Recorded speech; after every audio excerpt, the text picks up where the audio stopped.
नमस्कार, मैं वंदना Sharma. Top in Hindi channel में आप सबका स्वागत है। टॉप इन हिंदी चैनल को आपने बहुत बहुत प्यार दिया, आप सबका दिल से धन्यवाद।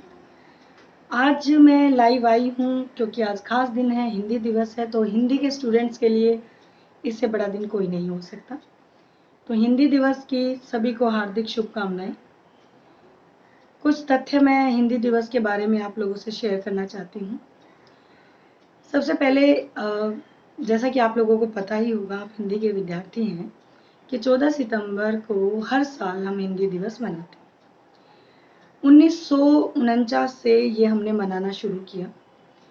1953 में वर्धा समिति ने यह निर्णय ले लिया था कि हिंदी को राष्ट्रभाषा बनाया जाएगा। तो इस काम में काका कालेकर, हरदयाल, राजेंद्र सिन्हा आदि बहुत सारे साहित्यकार विद्वान थे जिन्होंने क्रांति की। बहुत लंबा संघर्ष किया राजेंद्र सिन्हा जी ने। तो राजेंद्र सिन्हा का उस साल 50वां जन्मदिन भी था। तो 14 सितंबर को यह दिन चुना गया हिंदी दिवस के लिए। मनाया क्यों जाता है, इसका उद्देश्य क्या है? इसका उद्देश्य यही है कि जो हमारी हिंदी है उसको हम राष्ट्रीय भाषा बनाना चाहते थे। तो हम चाहते थे कि देश का हर एक नागरिक इसको या तो पढ़े या लिखे या समझ सके। तो इसलिए ये फैसला लिया गया था, क्योंकि आप जानते हैं उस वक्त देश में कोई भी ऐसी एक भाषा नहीं थी जिससे हम पूरे देश को जोड़ सकें। तो हिंदी को क्यों चुना गया? हिंदी ही क्यों? क्योंकि हिंदी हमारी प्राचीन भाषा थी। संस्कृत के बाद हिंदी ही सारा देश बोल रहा था। तमिल, तेलुगु भी प्राचीन भाषाएं हैं, सब अपनी जगह अच्छी हैं, लेकिन भारत के 60-70% लोग हिंदी बोलते थे उस समय भी और आज भी। तो एक ये भाषा है जो सबको जोड़ती थी। चाहे आपको तमिल तेलुगु ना आती हो, लेकिन आप हिंदी थोड़ी थोड़ी समझ लेते हैं। तो इसीलिए हिंदी को समझा हमारे विद्वानों ने और सराहा, तथा इसे राजभाषा तो तुरंत बना दिया गया था, राजकाज का काम होने लगा था। लेकिन अब समस्या थी क्या राष्ट्रभाषा कैसे बने। तो फैसला लिया गया कि 10 साल के अंदर अंदर जो गैर हिंदी भाषी राज्य हैं वो हिंदी को अच्छे से सीख लेंगे। लेकिन हुआ उल्टा। हर साल लगा लीजिए अपनी वोट की राजनीति करने के लिए या कुछ भी, लोगों ने इसको एक मुद्दा बना लिया। मुद्दा बनाते हुए उन लोगों ने क्या किया कि हर साल हंगामा खड़ा कर देते कि हिंदी ही राष्ट्रभाषा क्यों। और देखते देखते 70 साल हो गए देश को आज़ाद हुए, लेकिन फिर भी लोगों ने इसे राष्ट्रभाषा मान ही लिया है, सरकार ने भी कह दिया है। अब बात करते हैं आज की। देखिए, हिंदी चूंकि राष्ट्रभाषा है, बहुत मान सम्मान है, लोग पढ़ते हैं, लेकिन विदेशी भाषा खास करके अंग्रेजी का वर्चस्व इतना बढ़ गया है कि छोटे छोटे बच्चे अपनी सारी एनर्जी सिर्फ हिंदी पढ़ने में नहीं बल्कि अंग्रेजी सीखने में लगा देते और पूरी उम्र चली जाती है। मैं आप हिंदी के विद्यार्थियों को ये संदेश देना चाहती हूँ कि भले ही आप हिंदी सीखें, संस्कृत सीखें, कोई भी भारतीय भाषा उसे अच्छे से सीखें। आज आप हिंदी में पढ़ रहे हैं, चाहे बीए कर रहे हैं, बीए ऑनर्स कर रहे हैं या फिर आप एमए कर रहे हैं, तो खाली पढ़ने के लिए मत करें उसे, एकदम उसमें घुल मिल जाएं, उसको अपने अंदर समा लें हिंदी को।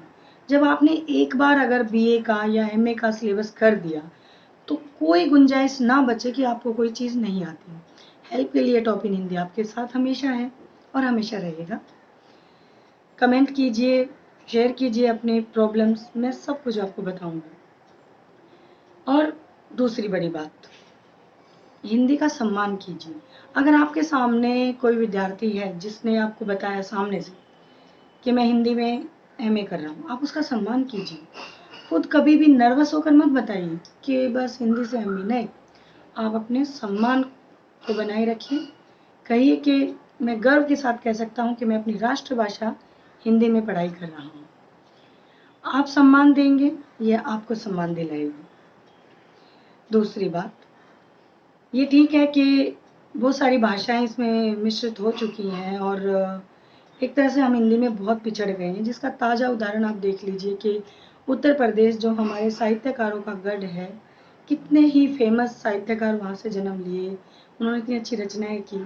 2020 का जब ट्वेल्थ क्लास का रिजल्ट आया तो दिल दहल गया मेरा ये सुनकर कि जो बच्चे अंग्रेजी में अच्छे नंबर ले रहे थे वो हिंदी में फेल थे।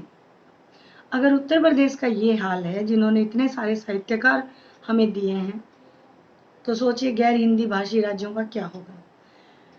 तो ये प्रण आप आज हिंदी दिवस पर मेरे साथ लीजिए कि आप शुद्ध हिंदी खुद भी पढ़ेंगे, दूसरों को भी पढ़ाएंगे। टॉप इन हिंदी के नाम से मैंने फेसबुक पर पेज बनाया है, जिस पर मैं आपको हमेशा कुछ ना कुछ भेजती रहती हूँ।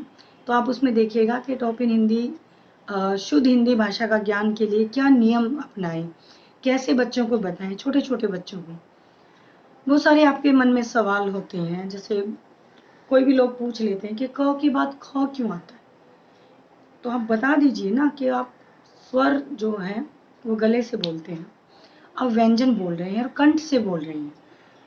उदाहरण दे दीजिए कि एक मोमबत्ती जलाइए, अगर आप क ख ग घ बोलेंगे तो देखिए क पर लो हिलेगी नहीं, ख पर हिलेगी, ग पर फिर नहीं हिलेगी, घ पर हिलेगी।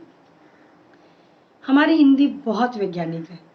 फर्क सिर्फ इतना है कि हम लोगों ने इसे नहीं समझा, लेकिन अब समय आ गया है, उठ खड़े होइए, खुद पढ़िए, लोगों को पढ़ाइए। एक इतना समृद्ध और इतना अच्छा ज्ञान आप अपने अंदर समेट लीजिए कि आप आने वाली पीढ़ी को दे पाएँ।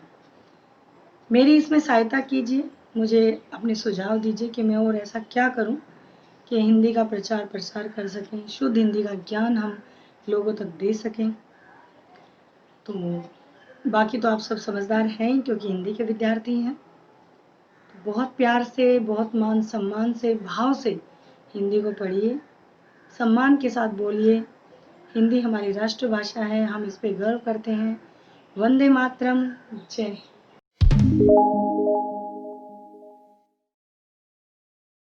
मैं एक और मैसेज आप लोगों को देना चाहती थी कि हिंदी में, जैसे कि अभी तक टॉप इन हिंदी पर मैं टाइपिंग करके आपके लिए वीडियोस बना रही थी। अब मैंने ज्ञान संजीवनी जो एक डिजिटल पत्रिका है और संस्कृत और अध्यात्म में बहुत ज़्यादा काम कर रहे हैं। आप प्ले स्टोर पर जाकर इसको डाउनलोड कर सकते हैं, ऐप को। आप फेसबुक पर पेज लाइक कर सकते हैं, मैं लिंक यहाँ पर छोड़ दूँगी। तो उसकी मैं मीडिया और प्रेस प्रभारी हूँ, तो काफ़ी समय मुझे वहाँ भी देना पड़ता है, टीचिंग में भी है। तो मैं जैसे कि अभी एक नई वीडियो डालूँगी मैथिली शरण गुप्त की। मैं डायरेक्ट वीडियो डालना चाह रही थी कि जैसे बुक में से लिया, कुछ एक्स्ट्रा जो मुझे बताना है वो बता दिया। तो अगर आपको अच्छा लगे तो बता दीजिए, अदरवाइज़ में समय निकाल कर आप जैसे कहेंगे, टाइपिंग कहेंगे, ऑनलाइन आकर पढ़ाना कहेंगे, सब मैं आपके लिए कर सकती हूँ। क्योंकि जिस काम को हम पसंद करते हैं उसके लिए हम समय भी निकाल ही लेते हैं। लेकिन थोड़ी देरी हो जाए या वीडियो थोड़ी अजीब सी लगे, गलतियाँ हों, क्योंकि वन टेक में मैं वीडियो डालती हूँ, तो उसके लिए क्षमा प्रार्थी हूँ। तो फिर से एक बार हिंदी के सभी विद्यार्थियों को हिंदी दिवस पर मेरी तरफ से बहुत बहुत शुभकामनाएं। हिंदी पढ़ें, पढ़ाएं। धन्यवाद। वंदे मातरम। जय हिंद।